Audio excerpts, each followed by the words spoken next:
All right, everyone. We are live today with the next episode of the Raiders Rambles. Woo. I am Jolt, chief host of the show, and joining me as always is none other than my co-host, Aeveirra. Hello, everyone. I hope you all are having a fantastic night, wherever you might be in this world. Indeed. And today we are joined by a special guest known as Dashing Fox. Hello. How are Hello. you? Welcome to the show. Please do introduce yourself. Well, I'm Dashing Foxy. My credit card number. No, I'm kidding. No. Whoa. No. Oh, No. I'm Dashing Foxy. I have my own YouTube channel. I stream and stuff like that. And other things like that. I'm not the most exciting guy in the world, but if you want to call, wink, wink. No, I'm kidding. wow. That's some very clever soliciting right there, my dude. I just need to get warmed up to this because my butterflies are starting to fly in my stomach. So don't worry, I'll get better. You sure you're not down with the sickness or anything? Don't talk about that. Let's shut up. Yeah. It's a total mood killer. It really is. It's like going into a party going, how about that Corona? And then everybody goes, ooh, No. It would have just killed them. I don't even know if that would make it better if you carried cases full of, excuse the pun. Yeah, I don't think that'd be very good. I mean, Yeah, I was going to say, if you do that... I don't recommend trying that party trick just for reference, though. Please do not. It's a joke. Okay. I didn't get the... Whatever. Never mind about that. Wow. Here's some cool words. Dude, he says, Dashing, you do not look like a fox. Yeah, he does. Oh. Well, Do you? I don't know. Your icon seems to be... Why am I always getting told that? I am a fox. Dang it. I'm an Arctic fox. I'm a different type of fox. I mean, it's not the stereotypical, black strap running down their snout, but...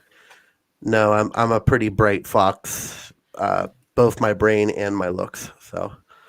Oh. I always get confused for a fox. Like, always. I'm like, bro, I'm a dog. Candy corn canine. Get it right. Always freaking happens. If you say so. It does. No, I'm kidding. Dude, that's cool. I mean, I get called, I get called other species names here and there, like the fantastic purple fox, something. I'm reminiscent of Spyro. Actually, when I first saw you, I thought you were a bat mixed with a squirrel, but that was only my opinion. I don't know. Fun story. I actually can become a bat mixed with a squirrel. I actually did do just that. Oh, the goodness. fact that I did wear a bat head. But hey, so let's begin. I know I'm going to start with preface this episode by saying that another furry convention has bitten the bullets. Ooh. Don't say... Really... Yeah.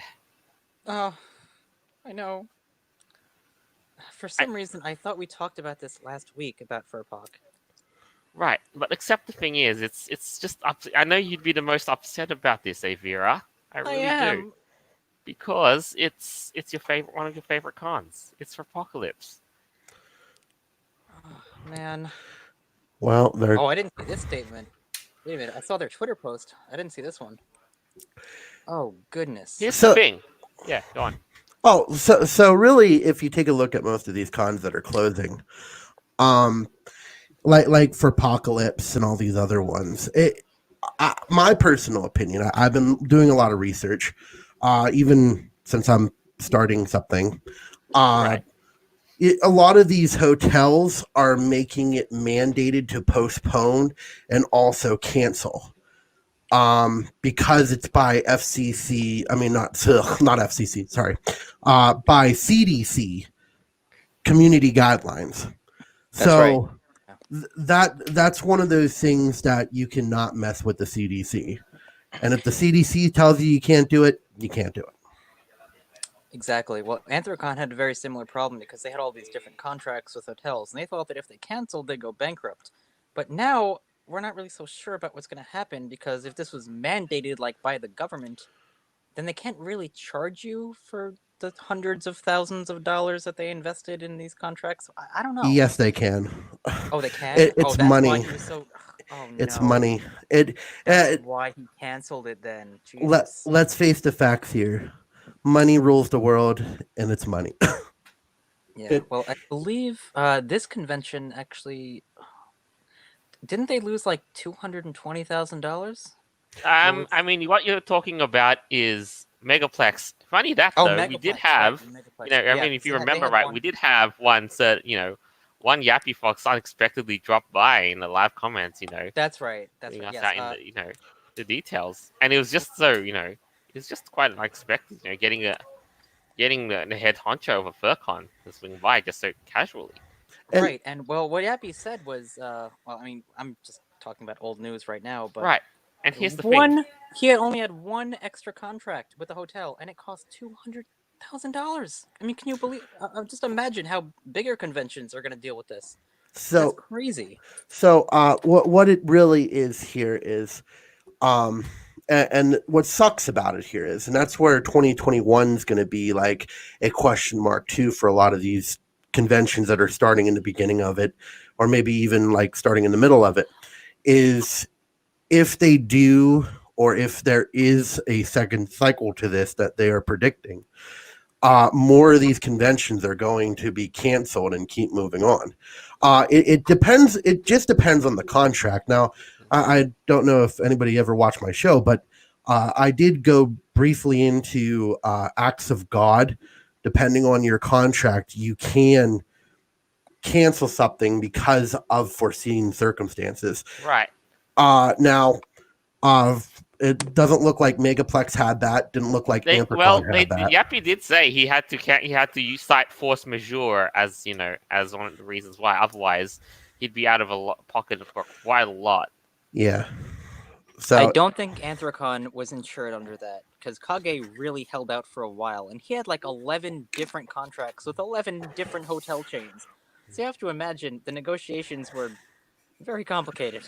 See, Anthrocon is an exception, though, because Anthrocon's one of those conventions that makes the city money. I'm sure it wasn't probably just Uncle Kage that was holding out. It was probably the city that was holding out, too, because they make millions of dollars on just that one convention. Oh, yeah. And that's going to hurt the city financially. It is going to hurt the city. So probably he met with somebody around Pittsburgh, and they probably talked about it, and they were like, well, we got to cancel this. Now, I don't know if that's 100% true, but I just know I think they make almost $2 million for the city or something like crazy amount. So yeah, my opinion, it was like a joint like conversation. Oh yeah, I'm sure all the board of directors got together and we're looking at the numbers and was like, all right, well, if the CDC is telling these hotels they can't operate, then we have to cancel. Like, there's no other option. Yeah, they can't do that. I think the convention center itself actually, they've been closed for business for a while, so like the con couldn't even be there at all. So like, what are you gonna do? Yeah, and I don't think anybody wants a social distancing con. I mean, can you imagine going? Can you imagine going to a convention and then somebody trying to hug somebody and it's like murder? Oh my gosh, look at what he did! No, I don't think that having that would have been for anybody's best interest. And a lot of the furs that come over to that convention, it's a lot of international too. I remember reading one time in the survey that they have that like probably 30 or 40% of it comes from other countries. So I mean, you look at it, it's just it wouldn't have been profitable to have that in that scenario. Like with all the flights being canceled. Like when I was at Anthrocon last year, I met people from Japan, Sweden, Germany. Like, it was really cool.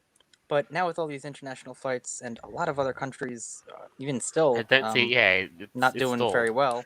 Now, a lot of flights are not going to be there. So like, you're going to lose like 30 to 40% of just the people that would normally be there, and that's a lot of people. That's thousands of people. Yeah. So my personal opinion, I don't think because somebody in the comments I just read. I'm sorry, I read the comments a lot, but somebody in the comments said that I don't think any furry convention will survive. I don't think that's true. There is going to be furry conventions that do survive. There's going to be ones that are going to be kicking the bucket consequently because of this, which in terms are terrible, but in the same aspect too, it also brings a sense of preparedness. You got to prepare yourself for everything. And I think what a lot of these conventions are, and it sucks to say, but are a group of friends that get together, they can create a convention, and then they don't put in the extra work to be like, hey, we need to maybe set aside some money. Maybe we need to do this, Like insurance, yeah. Yeah, because if you go, perfect example, and I'm not trying to like bat anybody, like Philadelphia. Philadelphia was created by a bunch of group of friends, basically. And they were like, let's just create a convention. Their very first convention was terrible. It was probably one of the worst conventions I went to. It was disorganized. You wanted to go somewhere. It was like, no, it got moved to this time. And you're like, how am I supposed to know that? So I think what this is going to do is this is going to bring people into a consensus that where you have to really think about, are you going to be going into a convention? That's going to be the consensus here. If I go into a convention, there's going to be a lot of risk to it. So I think it's good, but I also think it's bad because I wouldn't want to see all these conventions flip over, and a lot of people are going to lose a lot of money over this. Oh yeah, for sure. Well, I Mhm. think Furpocalypse is going to be okay because they already in their statement they said that they're going to open. They're going to be back in business in 2021.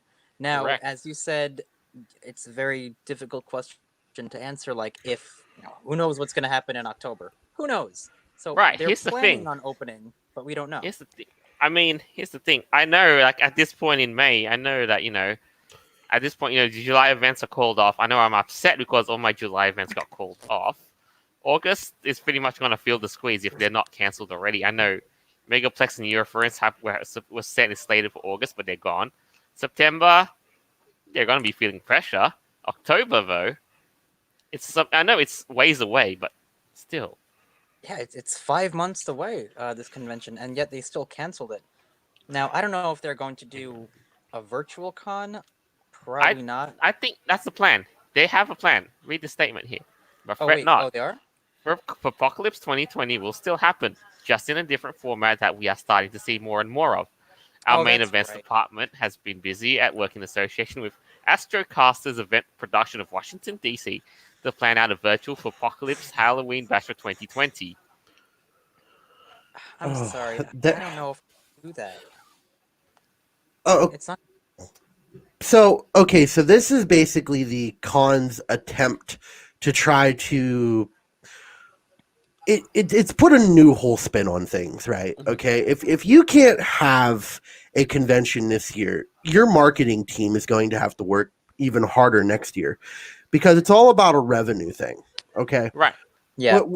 whenever you set up a convention or anything like that, you have to make sure it's mainlined. And what this will do, this will give them a main line into 2021. Will it work? Time will tell. We'll see if it does work. But I mean, I hope the best for them. But there's a whole bunch of different things that virtual cons like are really lacking. And it sucks to say, but it's just not the real thing. It is not. And I know you guys are going to ask me a little bit later about the convention that happened last week, but like it's just not the same. That's really it.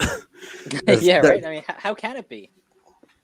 Well, okay, so at a convention, you get to meet people, you get to expand your circle of friends and knowledge. But see, an online convention leaves to the possibility that you could be talking to somebody from Europe or somebody from Asia. And the problem with that is these people will never attend a con that you're probably going to attend because it's either money, which money is a huge issue in any sort of going to conventions, or it's either just your location. You Oh know, my good dude, that is such a good point. I'd never even thought about that. Yeah, like if you all attend a virtual con, like people that can't afford to fly or do the travel, yeah, they're gonna be there. Oh my goodness. it Okay. so if you look at it, okay, when you go to a regular con, you can get a good circle of friends. Like, let's say if me and Jolt Squirrel, Yeah. we met at a convention, Hmm. we can go, oh, well, I'm so good with Jolt friend, I can room with him next year, right? Yeah. Then we start communicating even more. Mhm. But see, with virtual reality, the only thing that you get to do is go, hey, what's up, Jolt? Your Yeah, avatar like looks it great. lacks that that deep level of connection that an upfront communication form has, in physical versus virtual. Yeah, Yeah, Dashing, I actually met you at a convention. I think it was A&E like 3 years ago. yep. Yeah. Oh wow, that's a very good point. I never even thought about like, people from like Sweden or like South Africa or whatever. Like, hmm. But And then They is they've that got good their or own. bad though? I mean, yeah, they have their while they have their own, their own bubble, their own community to work with. When they start to spread their wings, then yes, and you're true, and you're right though. Like and now you have this international bubble. I know. We cite the example of Anthrocon as well, like Furry Down Under, down here in Australia. It got it had Americans, New Zealanders, Finns, Singaporeans, Taiwanese. Yeah, same deal. Right. And but the thing different between that is I can be a guy who never goes to conventions, and this is where these conventions, these virtual conventions, do come in handy. I could be a guy who never went to a convention, and then go, oh, I experienced it online. Now let me go to the real thing. mhm. So that's kind of how these virtual conventions, I think, are a good thing. Um, that where it gives the idea of what a convention looks like. Um, but it's never going to be the real thing until you actually go to the real thing. And but yeah, no, communication, like when you go to a furry convention and you actually get to talk to people in real life and you actually have a nice conversation with them, that is probably like the best solution for anything, because you get to have a big circle of friends, you all go to the same exact convention. Now I can talk about, hey, let's room together, or let's go to a dinner together. Let's Yeah, talk or about something. maybe even if you're in the local area, you can be like, "Hey, are you going to such and such convention? It's just an hour away from here next year." And they'd Yeah. be like, "Yeah, sure." And like, of course, I go to all the conventions basically on the northeast coast, and yeah, like you tend to see the same people, and you make connections that way. With virtual cons, yeah, of course, it's going to be quite a bit different because I don't. Well, not everyone even has the technology to get there. So I'm going to segue into asking you like what it was actually like to be there and talk to people. But yeah, I think because like for me, for instance, I can't go to a virtual con because I don't have the headset and the gear to do it, and so I kind of feel like I'm being left out a little bit. Okay. Okay. So let me first say one solution that we could probably correct the problem of virtual conventions. And I think that one of the before I get to your question, but one of the solutions that what we could do for virtual conventions is you have each like area, because you know how in like technology we can have like people from Pittsburgh only go to Pittsburgh, like that type of setting, that Right. where Yeah. you have it where you have a localized thing, Hmm. and you have it break it up like the Northeast, California, or anything like that, so you can interact with people that might be going to the same conventions. I think that would be one good thing to do. Because how many times have I went to this convention and I went in there and like everybody speaking German, and I'm like, oh my gosh. That's right. like like I want. like like there needs to be some sort of localization for these type of conventions. Yeah. And it Well, there is actually, and this is something that I brought up on your show, I think last week, when it comes to conventions that you have to pay for. And if they were originally real conventions that were canceled, but they have an online version, the same people that go to that real convention are going to still have their like their ticket or registration for the virtual con. So it is going to be the same people, more or less. But I wouldn't do that because you're gonna get people complaining, going, "I paid for a real convention experience, not a virtual convention experience." Oh yeah, I know. You're looking at a whole different other line, especially like if you're doing it in VR chat, where VR chat is basically all free online. You can, if I wanted to make a world on VR chat and call it the do dang do, I can call it the do dang do if I wanted to, and people can go there and it will be free. But you're talking about getting people to pay for something that's already free, and Well, I'm also talking about the same people that bought tickets originally to go to a real convention, but now that convention is online, even though it's a free platform. I think we debated about this. You know, if it's like ethical, like maybe people can donate their funds to do something else or whatever it might be. So all these, okay, so really the point of all these people who donated their funds to this con, the convention doesn't want that to go away. So what you're going to do is you're going to ask them, can we keep it for the next following year? Because it's all a money thing. You're looking at people who spent $4,000-$5,000, maybe even 10 times more than that, and you're telling them, okay, well, now I have to give it all back.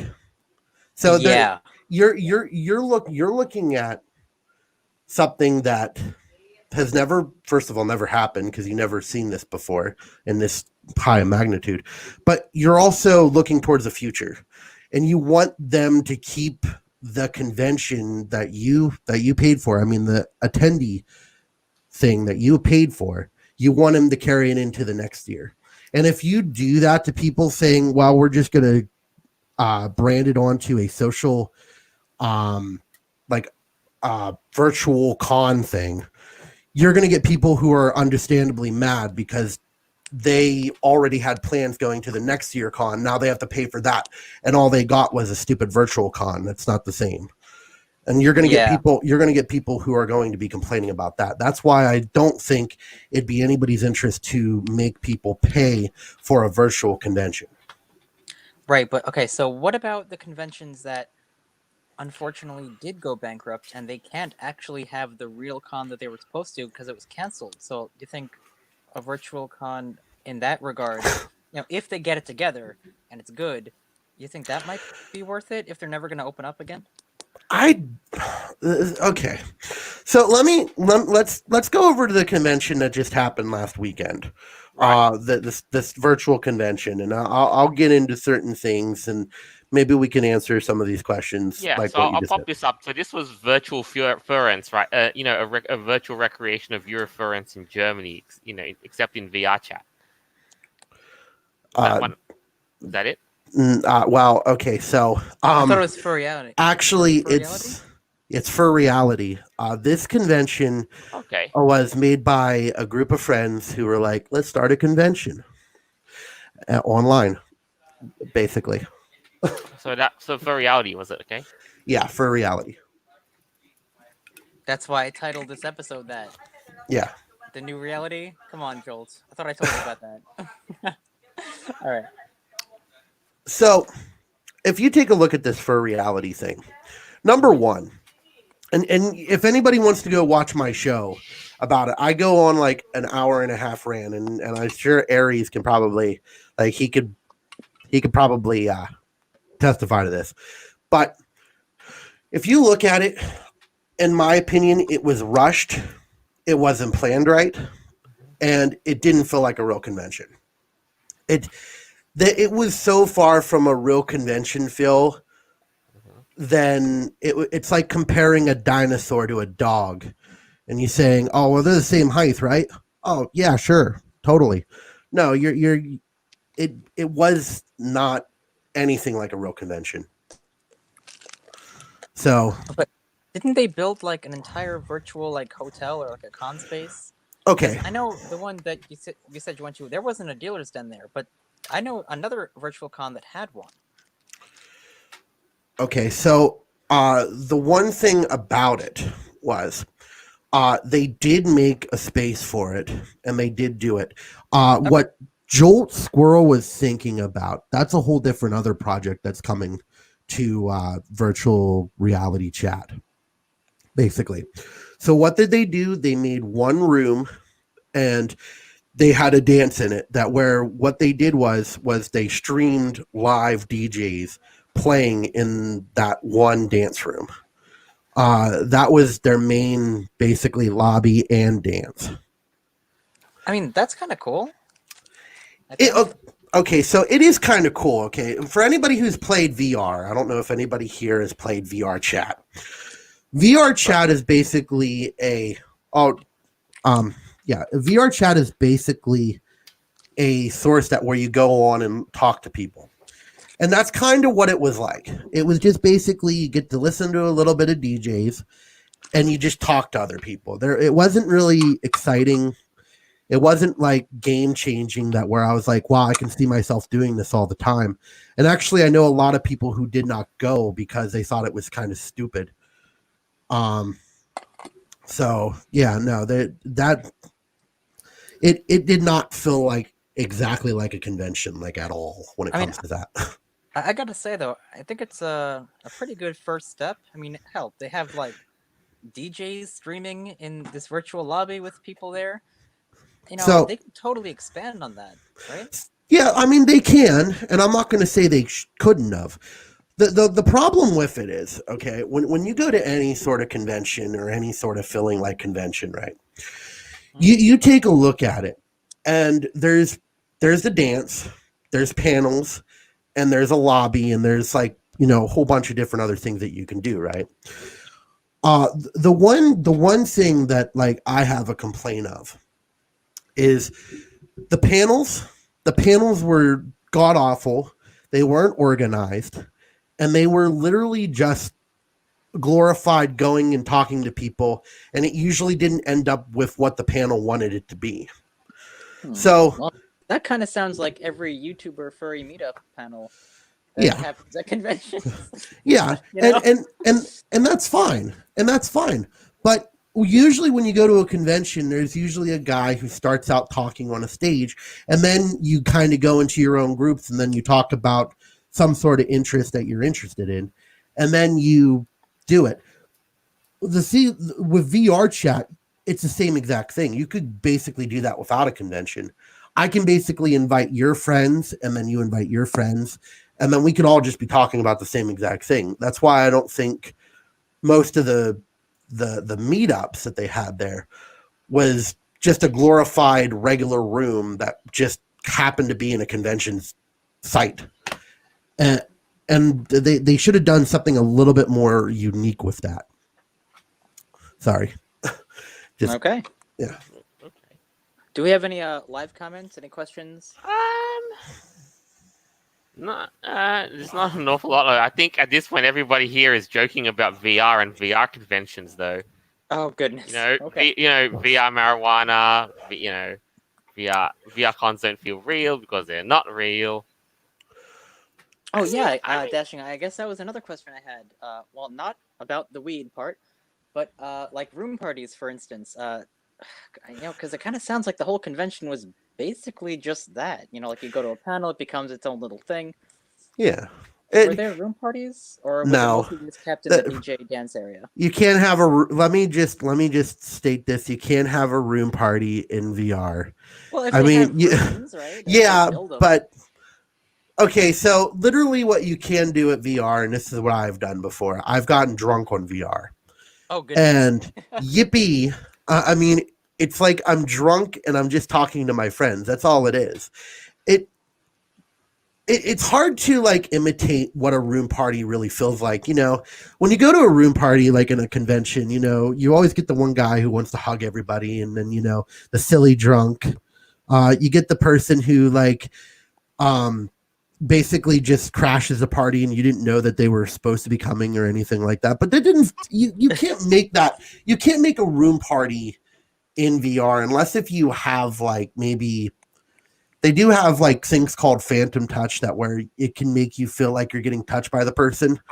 but it's not the same. I mean, in any sort of fashion, it's just not the same when it comes to like anything like a room party per se. Wait, so hold on. Phantom Touch, what is that? Phantom Touch is one of the new VR things where you can actually go up to somebody and touch them, and then they fill it along with it.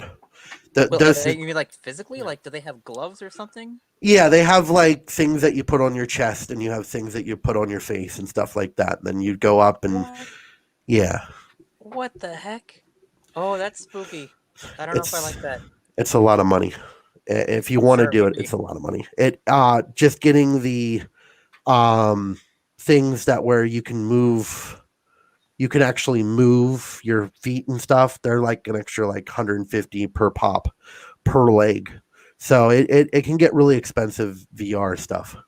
Oh my goodness. I had no idea about that. That's So wild. it's basic. So in sense, it's basically a fully animated version of yourself just to feel the sensation. Basically, yeah. Basically. I mean, I guess it's in a way just to address it. Like it is kind of like if you wanted a VR fursuit, I guess that is it. Kind of.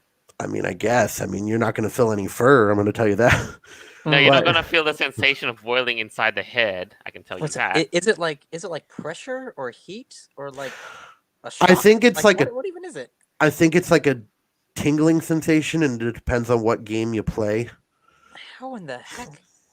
I think no. I think what you need to get the full sensation of it is not just the VR headset, but a motion capture suit.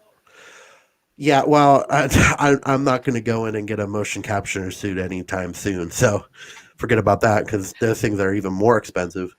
I mean, really, guys, if you want to take a look at this virtual con, and you want to say what to take out of it so far, this is what I've taken out of it. It's not like a real convention. You can't hug anybody. You can't do anything like that unless if you do have the stuff, but it still doesn't give you a real sense of a hug. I mean, that'd be like a robot hugging you. It'd probably be cold and probably wouldn't be that exciting. Right.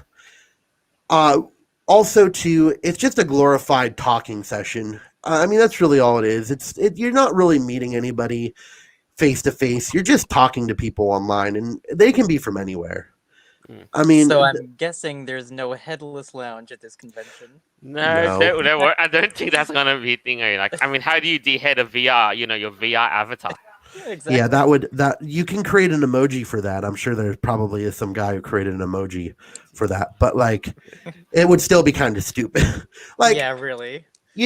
I know a lot of people are like hoping for like a great time, but like, it kind of wasn't. Like it was just like playing VR. That was basically it with your exceptional, once in a while you get a panel. There was like a panel with Uncle Kage, which I thought was ridiculous.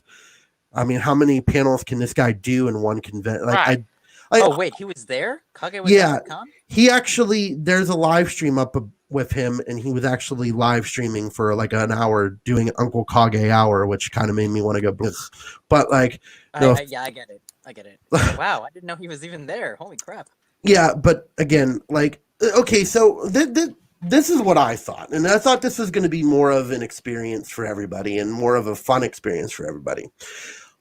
If they would have took more time to actually think about some of their panels, I think they could have done a lot better job. And they really didn't think. It was just like a mash of different things. Like you had the Uncle Kage thing, that was like one of the ones. Then you had a YouTuber that was on there from Australia, whatever her what's that blue kangaroo? Furry. Yeah, you had her. And she didn't even do anything because her power went out. So that went out the tube. Oh, that's a bummer. Yeah. So I think her power went out. If I'm not mistaken, I don't want to like be quoted saying I'm wrong. Right. But like, I remember one of my friends telling me something happened like that. But they could have done a lot more unique stuff. And the one thing about this convention, which I hope if they do have another virtual reality, they don't just rush it. Because if you take a look at the registration for this, it came out like maybe, I think like 2 months before the con. And it was like, they didn't test any system. To get into the convention, you had to click on an online link. And then it took you to all these different servers that they had. and Huh. the servers didn't work for everybody. I had one friend from Hawaii that was trying to click on it. He had nobody helping him at all, and I had to like sit there and try to help him, and I couldn't figure it out. So this con was rushed. This virtual reality convention stuff could be better. It could be more interesting, but it was so rushed that I think, in my personal opinion, and I'm not trying to be like the guy who's, say, my opinion, I think this was more of a publicity stunt on the people who actually did it, because they realized, oh, well, we can capitalize on this quote unquote new convention we have. So let's get it out as fast as we can, tell people what it's about. And that's basically it, because they didn't test any system and everything like that. They didn't even have a panel submission, which kind of pissed me off too. Oh, It's that's like, weird. yeah, like at least if you're experiencing this new convention, you should at least try new things and not like just go with, oh well, we're gonna have I think one of the meets was like a D&D meet. The other meet was like a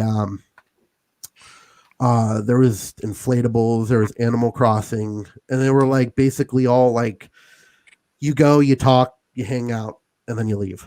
Like that Right. was it.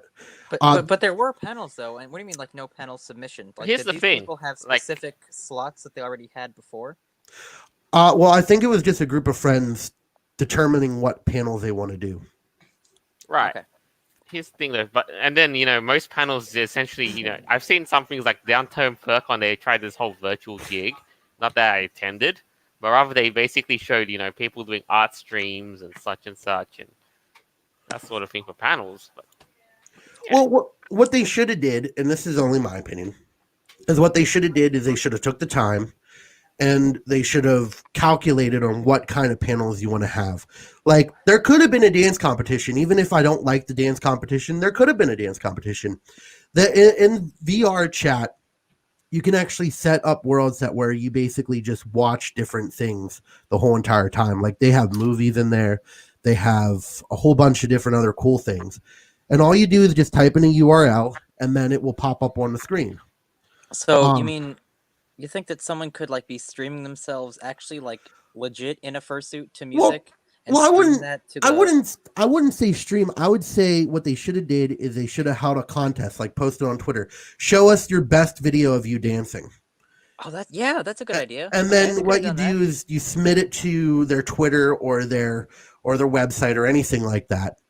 And then you could have gotten people who were dancing and then like had a contest for it.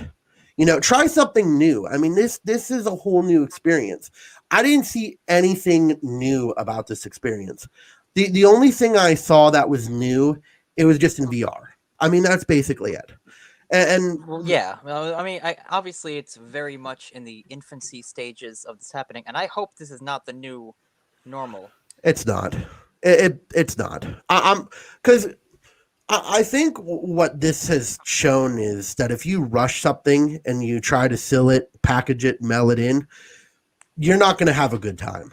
I mean, and that's kind of what happened. They sealed it, they rushed it, and mailed it in, and they didn't really think about anything, because I could have given a lot of different ideas that you could have done, and you could have made it more successful, but unfortunately they didn't, and they rushed it. Well, you've already suggested some great ideas too. So I did have a question about what Kage's panel was like. Now I don't know how VR like really works, but I what think from what I've I don't heard- want to take guesses, but I think what I'd say is that if you've listened to an Uncle Kage story hour or a wine stream interview, something along those lines. It's not funny. No. I mean, I have though. At Anthrocon, I went to a show. I'm not the biggest fan of him either, but I was just wondering. Okay, so let's say it's not Uncle Kage. Maybe it's someone else, right? Like Right, some famous person making a speech. When you Right, go right, into right. that Here's the panel thing. room, do they lower the volume and make everyone not be able to talk and converse and ruin everything, or like can you actually hear what the person is saying? Well, let me hear what Joel has to say, and then I'll answer that. Okay.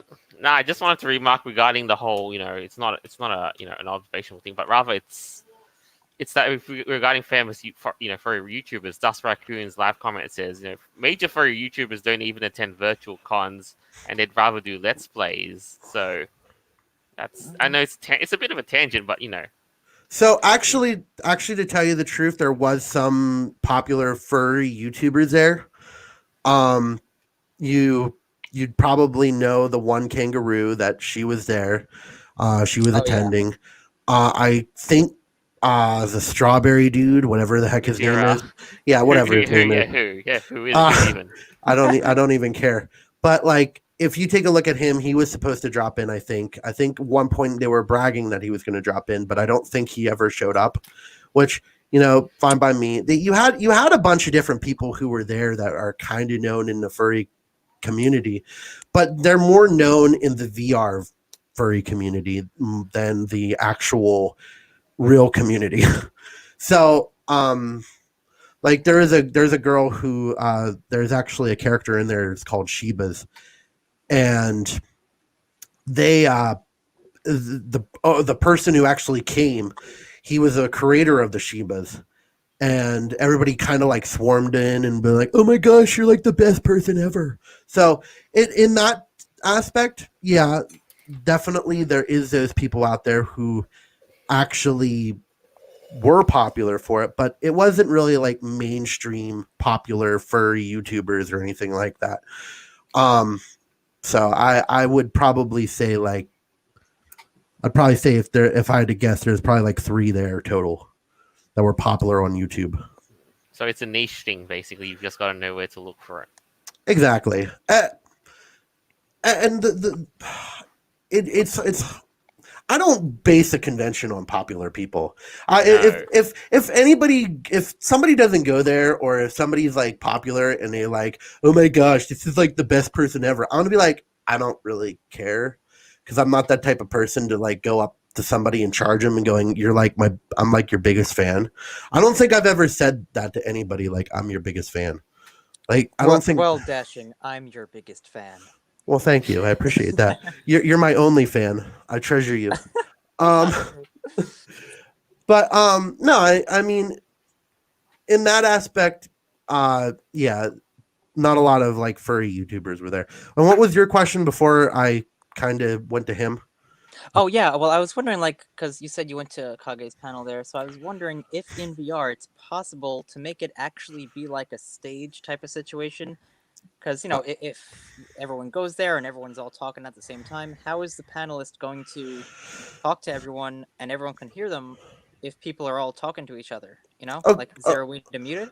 yeah. Okay. So in this whole entire game here, no, there is no way to like mute people and talk. It's kind of like real life, if you get the idiots who like talk while the concert's going on and you're like, "Oh my God, I just want to watch like the movie or the concert," you get those idiots who are out there, but they did have security and they were basically blocking people, whoever did that. Cause, in VR chat, if you have a server, you're in control of that server. So you say who goes and who stays. And as for Uncle Kage, yeah, I didn't watch it, so I can't really give. I don't watch Uncle Kage. His jokes kind of went out of the door in like 1990, and you should probably just stop it altogether. I know, And I think at dude, this I point, know. what he needs is a Tingo machine so he can go back to living his, to living the boomer days. yeah, well, I wouldn't say boomer territory. I would say the not funny territory. Like, Washed up and watching somebody get drunk and on stage, in my opinion, is just more sad than funny. It's like Hmm. it's like going to the bar. I always make like analogies. I make too much of analogies, if you want to. right. Like, But I like, mean, you might as well be a stand-up comedian at a bar. That way. yeah, and I never enjoyed his things. I never watched it, and I don't have any interest. I've tried watching it maybe once or twice, and like halfway through, I went to a friend with a panel, and he was like, "Oh man, you got to check out Uncle Kage," and I was like, "Okay." So I like watched for about 10 minutes and then walked out, and I said, "I'm never doing that again." And my friend got really angry at me, but I really don't care, because The thing is, though, many hundreds of people at Anthrocon, possibly thousands, attend his show. So I'm wondering if Kage had a panel in VR and there's like 1,000 people there. one person talks, does everyone hear it? So, okay, so whenever you're doing VR chats, you can't have 1,000 people in a room because number one, your computer can't handle it. Might as well face the facts with Oh. that. How many people could you have? It's like 40. Like, what's the? So what it is if you take a look at the Uncle Kage panel, I think there was only 20 people there. And they were selected, and it was like first come, first serve. Oh, that's But weird. That's a weird concept. But to if me. you wanted to watch it, they streamed it, and I think like at one time they had 500 people watching. No, I don't So wanna watch. no, I don't care. I'm not watching a stream. I don't want to watch a stream of Uncle Kage. I'd rather watch the paint dry. I'd probably laugh more. But the one thing about it is that's kind of how they did the dances too. And what they did was they split it up into 40 each. And they basically said, okay, here's the dance. They streamed the same exact video on each dance. And then you can watch the DJs perform and stuff like that. The one thing that I hated about it though is their lobby and their dance was the same exact thing. Because when I go to a convention, there's a time to unwind, and then there's a time to get funky, I guess would be the appropriate term, where you're having a great time, whatever. But like with this, there was no like downtime unless if you went to the panels. But like it just didn't feel like a real convention. I'm gonna keep saying that. There was it was rushed and they didn't have time to do two different rooms. But they should have done two different rooms. Instead of making one room and both of them being like hyped as all heck, they should have had one room that was relaxing and the other room was basically just for, blow your brains out. You want to dance. You have the full bodysuit. Go ahead and dance. That's my opinion. So yeah, that makes sense. Right. Definitely does sound like it was rushed. Any other questions? At the moment, no. But I do want to move on to the next segment of why we're having you on. Sure. Is that you seem to have a convention in the works. I will either confirm or deny that, but yeah, sure. I try not to be the center of the attention. I want the attention to be on the convention, not me. But go on. Yeah. No, it's fine. Fair. We were kind of curious about what your plans were for it, what it's called, because we can totally advertise it here. Well, our new convention, which hopefully is starting up next year, which I'm just saying hopefully. It's going to be Garden State for the weekend. It is going to be based it's in New Jersey, but it's around New York. It's about 30 minutes away from New York. It is going to be easy to accessible by getting there and all the other stuff like that. It is also going to be right next to a mall, so you can do all your stuff there. But yeah, it's basically going so far according to plan. I'm hoping it succeeds to go into 2021, but right now it's just not. Hopefully, it's looking whatever. But yeah, that's basically what it's called. Hopefully it's going to be April 16th to the 18th of 2021. Awesome, buddy. So, so did you plan for this to be in 2021, or was it supposed to be in 2020? We planned for it for 2021 because we wanted a year of being able to prepare. Too many cons nowadays, they don't prepare enough, and they kind of just go, oh, let's go get a convention, let's go do this. And then all of a sudden they realize that it was a lot more work than they thought. And that sometimes can be a downfall of a convention their very first year. So what we did was we took it in a step further and made it a year out so we can get prepared. Oh, very good. Yeah. Very. I actually was in a very similar situation because my friend, for the longest time, there was no convention on Long Island. And my friend was like, hey, you want to start up a Long Island FurCon? I'm like, yes, I do. And then no, you don't. And I don't think you'd want to start up there and right in the thick of New York. No, you.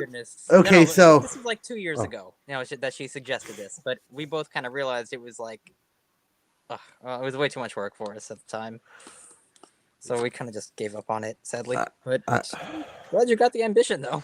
Yeah.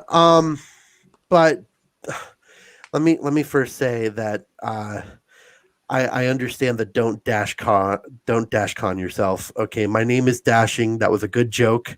Quality work. Haha. You Okay, did good. Twinny.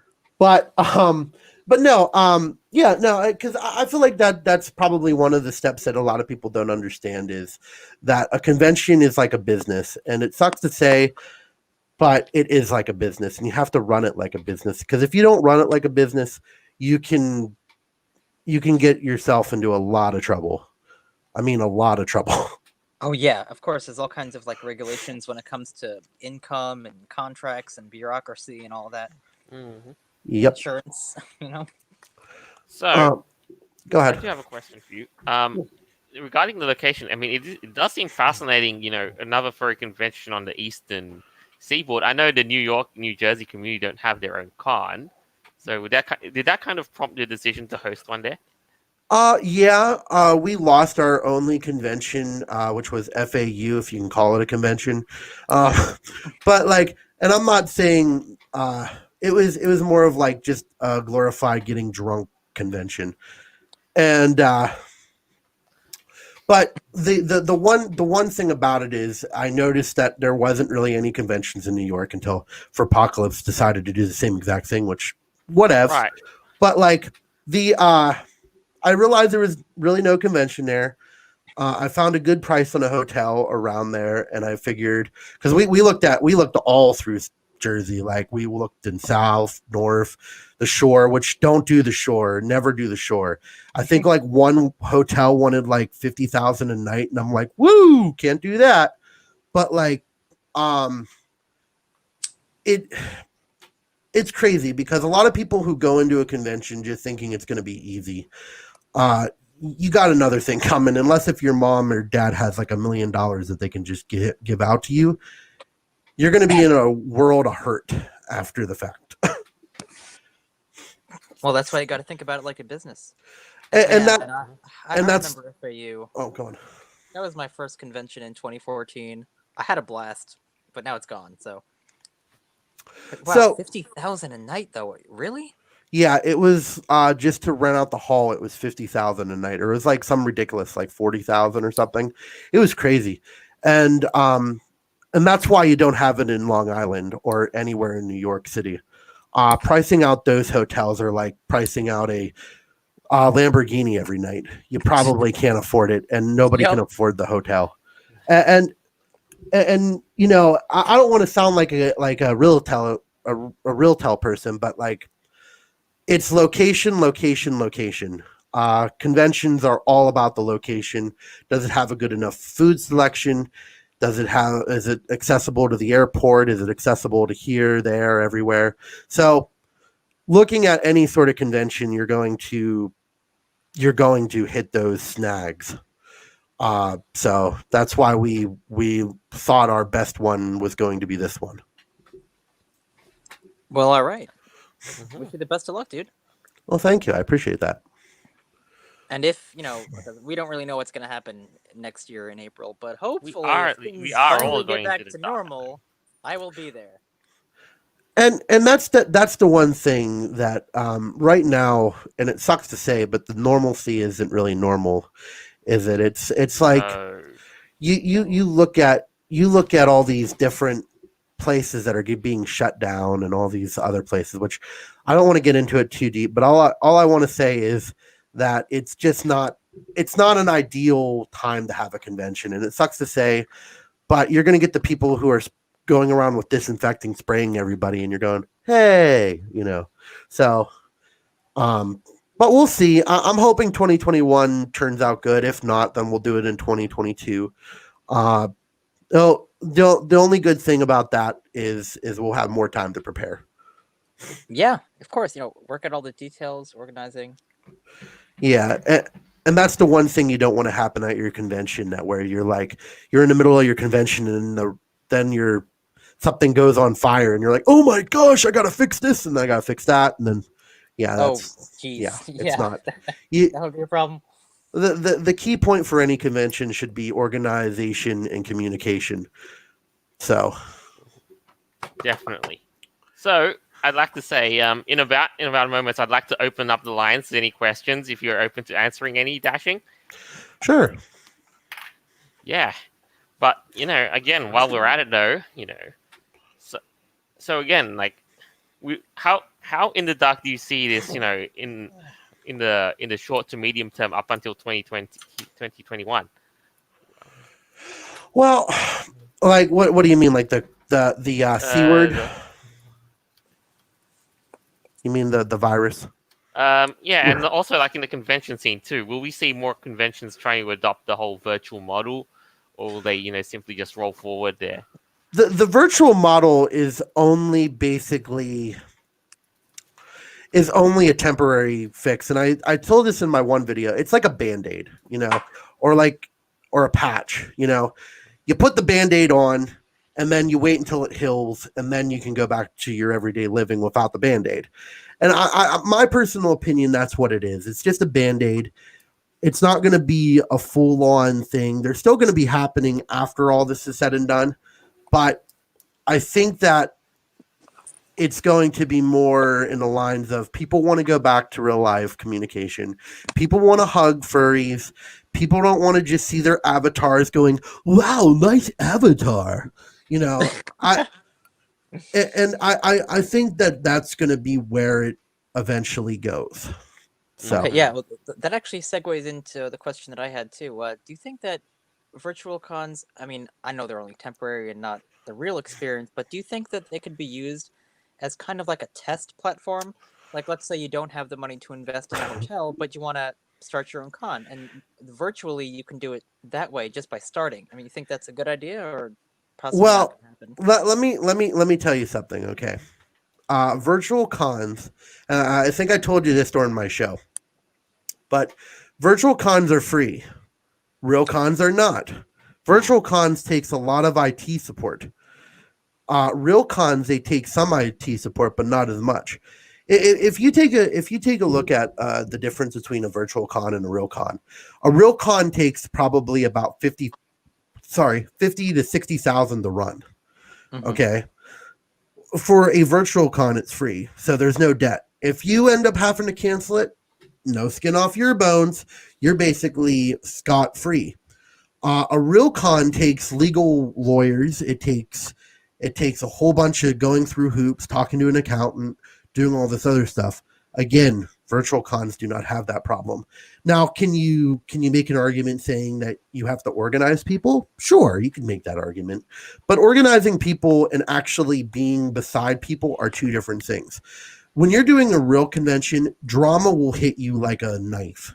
When you're doing this, if it fails, I mean, you're not really losing anything. The guy next to you is not losing anything. You might lose a little popularity, but oh well. So I mean, it's completely different in that aspect, in any aspect like that. So I would probably say no. It is not like running a real convention. Okay. All right, Interesting. we've got a question from Sage. How Okay. close to EWR, Newark Airport, will the convention be? Or the gardens? Wow, this guy really knows his airports. It's actually only going to be like 15 minutes away, and they have a shuttle that brings you right to it because you'd have to take the train then the shuttle. Mm-hmm. So it's not really far at all. Yeah, sounds great. I know. I mean, I've been to New Jersey myself. I've seen Newark. Yeah, I get it. I can imagine the general idea behind it. Yeah, it's really easy. That's one of the things that we prided ourselves was how easy is it to get to a convention. If I want to go to it, how easy am I going to be able to get there in accessibility? All right. Yeah. So in case you two haven't noticed, Inu Toonie, of course it's in the state. It's in the New Jersey, around the Newark area. I mean, I don't quite know what suburb, but yeah. It's in what is that place? I lost it. It's hold on. I'm trying to think. East Rutherford. That's where it's going to be. That's the postal address. East Rutherford. Okay. Yep. Any other questions? I think that's all. That's all for you though. Like if it's for our guests as well. Like for any others, I know for Benjamin Riggs and others like for our group. How does one join the Furry Raiders or the Furry fandom? Now to join the Furry fandom, it's really all that simple. Like there's no real all you need to do is just say you just appreciate anthropomorphics or just get involved in a wider community online or in the real space. That's as easy as that. Yeah, joining furries is basically you got a computer. Okay, now go talk to other furries. Yeah, I mean, and it's just say I'm yeah. a furry. Also, honestly, okay, this Yeah. might be my own personal opinion here, but I think you do have to have a persona to be a furry. Come on now, you can't just have a. You can be an appreciating person of the furries. I have a couple friends here in where I live where they don't really care for it, but they appreciate it. So they go to meets and they talk, they greet. Yeah, but did they call themselves furries though? Because I feel like if you They're- have a persona, like you're into they're it, friends of the furries, which Okay. yeah. All right. Fair enough. And also, if you wanted to join the group, you can just talk to me, Jolt, or any other admin. We can send you a link. And it's all Right, good. yeah, to join the Furry Raid. Yes, there is an access way to join the links. You can find some access points on the website, furryraiders.org. You'll find some platforms that we use, primarily based on Telegram, sometimes on Steam, and Yeah, I mean, like, I cannot speak right now. So I get into these moods where I like talk myself into a corner, and then I'm like, kind of like, oh my gosh, I've been talking for so long. But it's okay. I enjoy talking. But the one thing about this furry fandom is we're all supposed to be appreciative of each other, and we're all supposed to care about each other. And if you're not just joining a group, you're joining like a long life friendhood. I have people that I have talked to since back in 010, 011 that I still talk to today because they're furries and we basically just talk all the time. So, yeah, that's why I try my best to stay away from all like the negativity and like all the people who are out there. And you're never going to escape it, but drama is going to happen in this fandom, and it's only because we are talking to each other a lot, and then there's going to be that one person who goes, I really don't like that guy. So That happens, but that's Yeah. life. And hey, man, like, dude, I would never have met you if it weren't for the furry fandom. So that's cool. So yeah, I mean, because again, it just depends, and but I enjoy it. So any other questions you guys got for me, like with the virtual convention or anything not at like the moment. that? I will have you say up a few closing statements in just a few seconds, though. What am I, a Just lawyer? Am I a lawyer now? No, No, just it's fine. to It's wrap it fine. up. Yeah, just to Okay. wrap this up because we are wrapping up. So just to answer a question, just from our side of things, box out of Husky, does the Facebook group still exist in some capacity? I'd say yes, though. Since I'm not in tune with Facebook, that's not one of our primary hubs.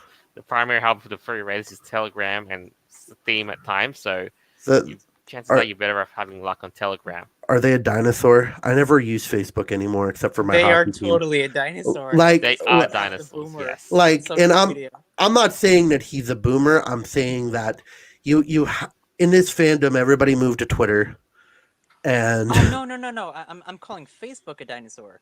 oh no. That I was saying that Facebook's a dinosaur and Twitter's the new person on the block. Yeah. Until Twitter becomes way too toxic, then we'll have to switch to something else. That's already a foregone conclusion. So now it's time to find a new home. So yeah. Well, Anyway, it's become whatever. It just becomes problematic because so many people use it. I find myself on Twitter a lot more than any other. I know. I found myself on Twitter very, very less often and from a distance. Like I need a 10-foot pole before I even sign on to Twitter. So yeah, I can understand you. It's all right. So I'll post on there I sometime. think it is. It's high time we we up and wrapped up. Yeah. So Okay. like I was saying, you're dashing. Would you like to wrap up this show with anything else, like just a closing statement? Just give me like a second. I got like people like because I had the meeting and stuff. So closing statement, I guess. Number one, please check out my YouTube channel. I really would appreciate that. Yeah, we'll put the link up on the description box as well on Very YouTube good. and our distributors. If you weren't, I was going to sue you, take you to court. I'll do it like I'll do it like a real American. No, I'm kidding. But no. Really, closing statement would probably be these guys.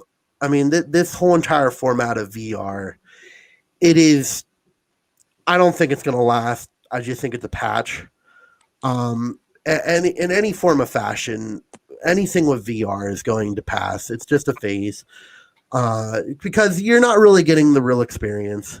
And what I would like to see for reality do, and this is what I talked about on my show, if anybody wants to listen to that hour and a half thing that I put out, is, don't worry about yourself when you're creating these things. Worry about the people who are attending.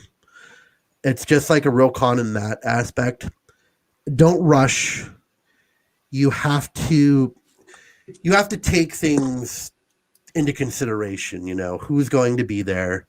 And but it's not like a real con. For reality is never going to be like a real convention, because a real convention is going to basically be a group of friends who go to these conventions, and you're going to be able to physically contact them, touch them, give them a nice handshake, a hug, whatever you want to do. It's your personal preference, but you're not going to be able to do that on VR. And it's just a patch until we actually get the real things back. And yeah, that'd probably be it. Virtual convention, not good enough. Unless if you step up your game, and then maybe in a couple of months there will be a convention that steps up their game. I think the best way of seeing is seeing how these how others have to go to the virtual model. Like let's see how BlizzCon, E3, and all that do the whole virtual shindig. Maybe take inspiration from them. Yeah.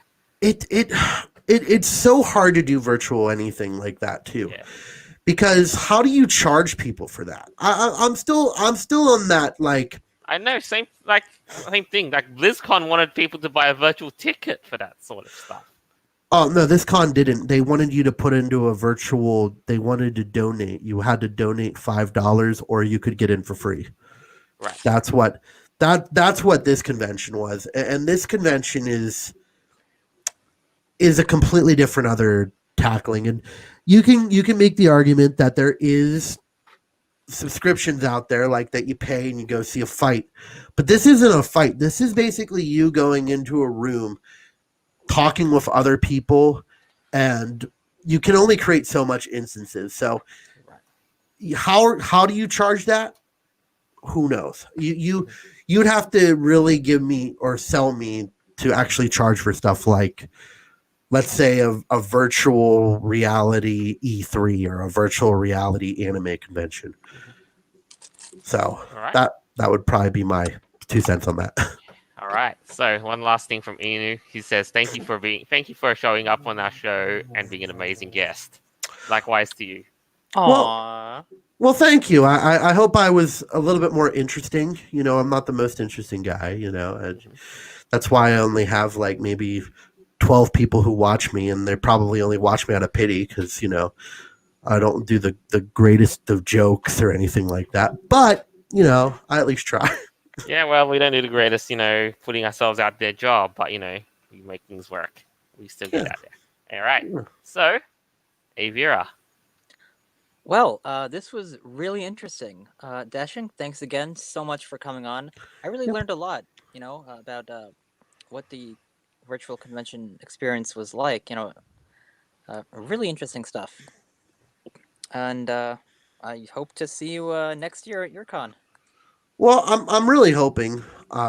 That's all I can say about that. I'm really hoping. Mm-hmm. All right. Yeah. All right. We're in the dark. So yeah, once again, I'd like to wrap this up. Thanks to our listeners for tuning in. Hope you enjoyed listening to us as we did hosting the show. Once again, thanks for being on board with us, Dashing. Yep. Absolute pleasure having you on board. And of course, to all of our listeners, all the episodes of the Raiders Rambles are available on Podbean, Apple Podcasts, Google Podcasts, Stitcher, and more platforms to come soon in the months ahead. And we'll be setting up shop there, so you'll never have any shortage of where to access these episodes. This is us signing off for the week. Farewell, and until next time. Can I say one thing? Yes. Have a dashing night. I'm sorry. I had to say it. Yeah.